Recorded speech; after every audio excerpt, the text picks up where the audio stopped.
Este sermón fue predicado el domingo 29 de Ramos del 2026 en la ciudad de Gdańsk, Polonia, por el pastor Paweł Bartosik, titulado La purificación del templo, basado en Mateo capítulo 21, versículos del 11 al 17. El domingo de Ramos comienza la Semana Santa y en su centro se encuentra la entrada triunfal de Jesús en Jerusalén y los gritos de bienvenida de quienes lo reciben como rey. Hoy, sin embargo, nos centramos no en el momento de su entrada en Jerusalén, sino en el acontecimiento que le sigue inmediatamente. Lo primero que hace Jesús al entrar en Jerusalén es lo que llamamos la purificación del templo, aunque un término más apropiado sería el anuncio del juicio sobre el templo. Esto se refiere, por supuesto, a la expulsión de los mercaderes y vendedores. Analizamos con más detalle los acontecimientos que tuvieron lugar, pues nos enseñan una importante lección. Leo para ustedes: y cuando entró en Jerusalén, toda la ciudad se conmovió diciendo: ¿quién es este? Y la multitud decía: este es el profeta Jesús, el de Nazaret de Galilea.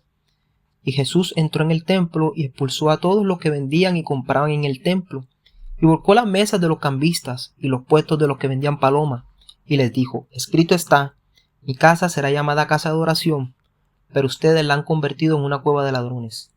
Y los ciegos y los cojos vieron a él en el templo, y los sanó. Pero cuando los sumos sacerdotes y los escribas vieron los milagros que hacía, y a los niños que clamaban en el templo diciendo: Hosana al hijo de David, se indignaron, y le dijeron: ¿oyes lo que dice esta gente? Y Jesús les dijo: sí. ¿Acaso no han leído de la boca de los niños y de los lactantes has establecido la alabanza para ti mismo? Y dejándolos, salió de la ciudad hacia Betania y pasó allí la noche. Jesús es recibido en Jerusalén como rey. Si una multitud en la capital recibe a alguien como su rey, sin duda causa confusión. En el nacimiento de Jesús, cuando los reyes magos visitaron Jerusalén, leemos que la ciudad se conmovió por los rumores del rey recién nacido. Y esto sucede de nuevo cuando Jesús entra en Jerusalén montando en un asno, Mateo 21:10. No es de extrañar que los escribas, fariseos y sacerdotes estén preocupados, así como la verdad de que Jesús es rey, no solo de la iglesia, sino también de Gdańsk y Polonia, que este es un mundo que regresará como rey al suyo, causa preocupación hoy en día. Tales declaraciones provocan aún mayor revuelo y conmoción hoy día en Belén y en Jerusalén ante la noticia del rey. Este alboroto se justifica aún más porque Jesús no es un rey que ostenta este título simplemente por representación, sino que comienza a restaurar el orden. Y la principal preocupación de este rey no es el palacio, sino el templo. Jesús es el Rey de Reyes, Señor de Señores, y su principal preocupación es la iglesia. ¿Y qué sucede? Jesús entra en el templo y hace algo que muchos consideran controvertido: expulsar a los compradores y vendedores y vuelca las mesas de los cambistas, es decir, los banqueros, los cambistas. Y Jesús entró en el templo y expulsó a todos los que vendían y compraban en el templo, y volcó las mesas de los cambistas y los puestos de los vendedores de palomas. ¿Qué significa esto? ¿Por qué lo hace? Primero, ¿tiene derecho a hacerlo? Después de todo, las mesas de los mercaderes son de su propiedad y las palomas también, porque el Señor Jesús actúa como si no respetara esto. Recordemos con quién estamos tratando. Estamos tratando con aquel por quien y para quien existen todas las cosas. Todo le pertenece y Él nos los prestó. En segundo lugar, esta es la casa de su Padre. El Señor Jesús no es un invitado en el templo que trastorna los muebles de los anfitriones. Él es el Señor de este lugar. Él es aquel cuyo templo de ladrillos era una sombra y un presagio. Jesús es el verdadero templo. Como Él mismo dice: destruyan este templo y en 3 días lo levantaré, Juan 2:19. Y nótese que esencialmente ninguno de estos mercaderes tenía problema alguno. No se menciona ninguna indignación ni protesta. Pero ¿por qué volcó las mesas de los vendedores y expulsó a los mercaderes? Lo común es que no se comerciara en la casa de Dios, pero convirtieron el templo en un mercado, en un lugar de negocios. Esto es precisamente lo que indignó a Jesús. Esta interpretación tiene dos graves debilidades. Uno, se tratará simplemente de una prohibición de vender, porque Jesús también expulsó a los compradores. Podría haber expulsado solo a los vendedores y a los demás visitantes del templo podría simplemente orar allí. Sin embargo, los expulsó a todos. 2. El Señor Jesús tampoco se indignó por la mera existencia de un mercado de animales para el sacrificio en el templo, como las palomas, por ejemplo. Esto era una consecuencia natural del culto en el templo.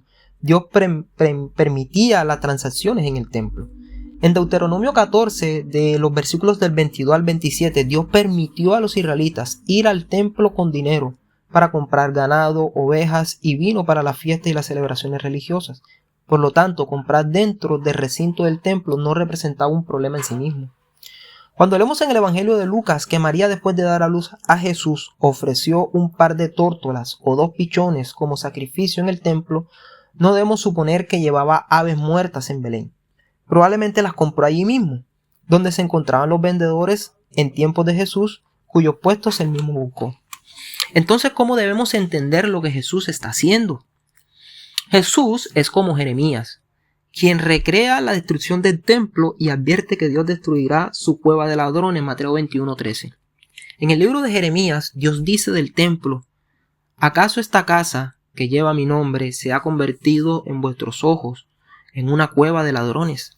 Mirad, yo lo veo, dice el Señor. Jeremías 7:11. A través de Jeremías, Dios advirtió a los judíos que no podían refugiarse en el templo después de haber perjudicado a sus vecinos, cometido injusticias y oprimido a los huérfanos, las viudas y los inocentes. Jeremías 7, del 8 al 11. Mirad, os apoyáis en palabras engañosas que no os servíais en nada. ¿Cómo es esto? Robáis, matáis, cometéis adulterio, juráis en falso, sacrificáis a Baal y seguís a otros dioses que no conocéis. Y luego vienen y se presentan ante mí en esta casa, que lleva mi nombre, y dicen: hemos sido librados, para seguir cometiendo todas estas abominaciones. En los tiempos de Jeremías, la gente del templo, es decir, los israelitas, se engañaban a sí mismos al pensar que, puestos en el templo de Dios, estaban entre ellos. Dios estaba con ellos y siempre los protegería. Dios respondió que, aunque el templo estaba entre ellos, se había convertido en una cueva de ladrones a causa de la iniquidad de Israel y sería destruido. Cuando Jesús llamó al templo cueva de ladrones, no dijo: ustedes son ladrones porque hacen negocios en él. Más bien se refería a la condición espiritual de Israel. Ustedes son ladrones que cometían adulterio, prejuicio, fraude, violencia y seguían a otros dioses. Luego van al templo, ofrecen sacrificio y creen que pueden ser limpios, impunes. No lo lograrán. Barrabás es llamado un ladrón en la Biblia, Juan 18:4. ¿Qué sucede durante el juicio simulado de Jesús? Los judíos exigen la liberación del ladrón Barrabás en lugar de la de Jesús. Israel se ha convertido en una comunidad de ladrones y el templo en una cueva de ladrones. Jesús, sin embargo, dijo que la casa de Dios debía llamarse casa de oración, Mateo 21:13. Estas son las palabras interesantes. Significan que la oración debe caracterizar a los cristianos reunidos más que cualquier otra actividad. Piénsalo. La iglesia, el templo de Dios en el nuevo pacto, debe ser una casa de oración. La iglesia es, por supuesto, la casa de la palabra y de los sacramentos, pero el término casa de oración muestra que es sobre todo un lugar de encuentro entre el hombre y Dios, y esta conexión es precisamente la oración ofrecida con fe.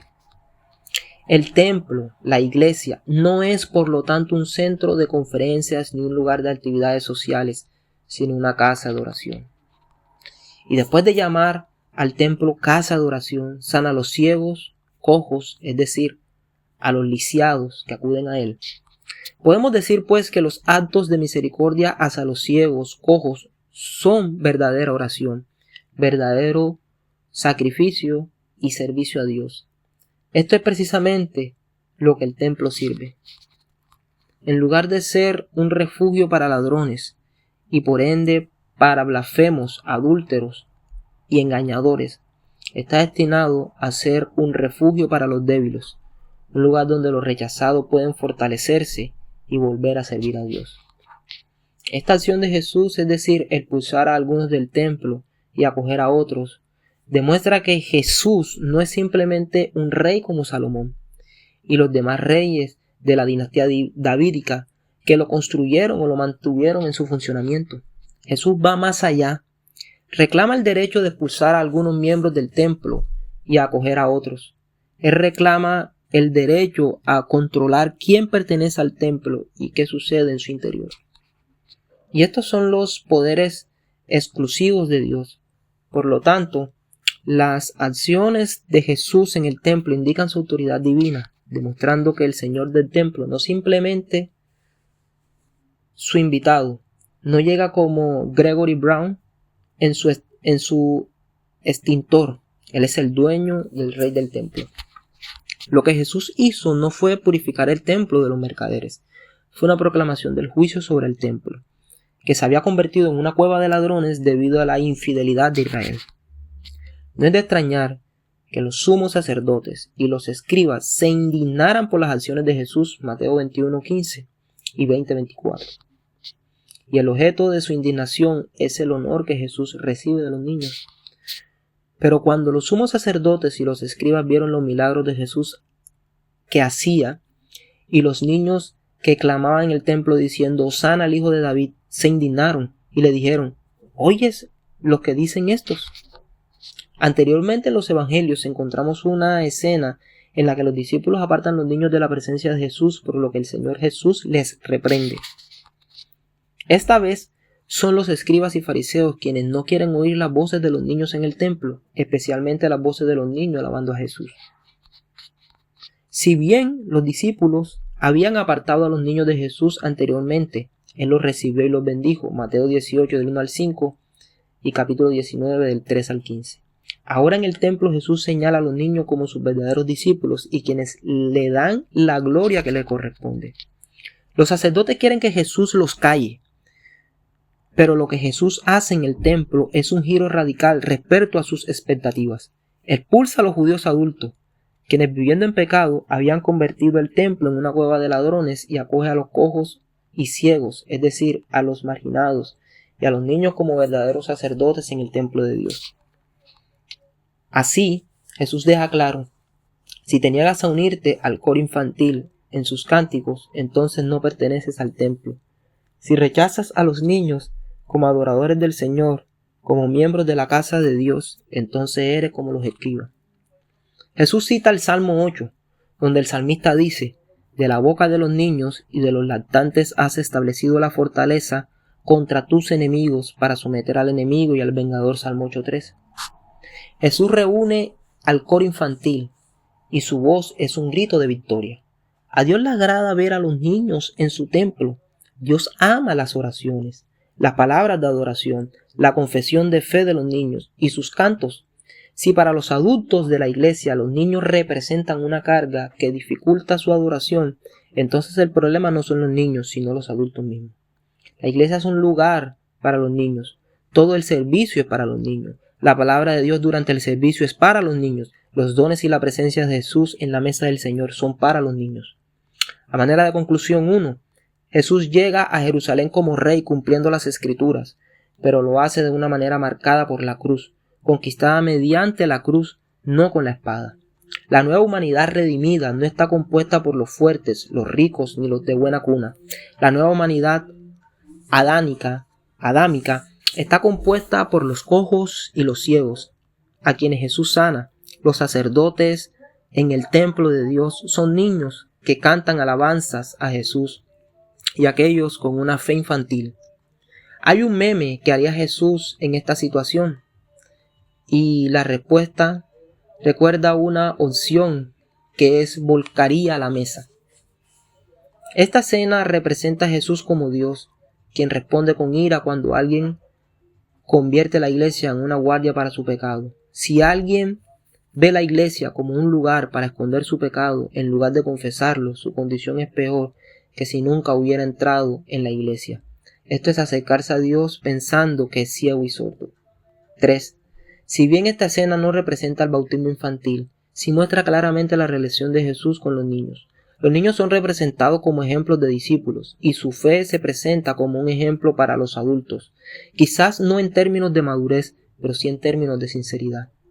Agradezcamos a los niños de la iglesia, debemos dar gracias por su fe y su presencia, y oramos por ellos. Oramos por la protección, la fortaleza, la sabiduría y la fe inquebrantable de Dios. Dios nunca trata a los hijos de su pueblo como paganos, sino como unos hijos. Por lo tanto, tienen derecho tanto al bautismo como a la cena del Señor. Cuarto, esta escena revela la relación de Jesús con el templo. Jesús no consideraba el templo simplemente un edificio. No consideraba el culto en el templo como un mero ritual vacío. Lo consideraba por lo que era, un lugar de encuentro entre Dios y la humanidad. Un lugar de sacrificio donde el pueblo escuchaba la palabra de Dios. Jesús no fue un revolucionario que destruyó el orden de Dios ni que luchó contra el culto formal. Sin embargo, el templo en toda su gloria era solo una sombra y un anticipo del nuevo y más glorioso templo que es Jesús. Jesús es el verdadero templo de Dios, el lugar donde Dios se encuentra con la humanidad. Un lugar de reconciliación, expiación, sacrificio perfecto, lugar de la palabra y comunión con Dios. ¿Deseas experimentar la comunión con Dios? No tienes que ir a Oriente Medio. No existe ni existirá jamás un templo de ladrillos que se identifique con una presencia especial de Dios, a diferencia de otros edificios. Jesús se llamó a sí mismo el templo, pero el Nuevo Testamento usa el término templo para referirse a la iglesia, es decir, a la comunidad de los discípulos de Jesús, y también para referirse a nuestro cuerpo. Somos microtemplos de Dios. Por lo tanto, si nuestro cuerpo, ni nuestros cuerpos, ni la comunidad de la iglesia pueden convertirse en guaridas de pecado. Acércate a la presencia de Jesús. Preséntate en la iglesia, que es una casa de oración, un pilar de la verdad del templo del Dios vivo. Amén.